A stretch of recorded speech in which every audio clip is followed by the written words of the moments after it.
For the repair of electric motor, the following procedures were necessary: replacement of various electronic components and general cleanup of the unit.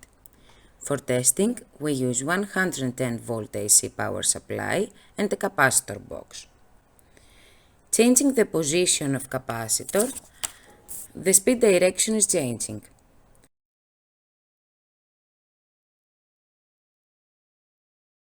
No further testing is possible due to lack of additional units. It is now clear that the electric motor is working successfully and it is ready to be delivered to the customer.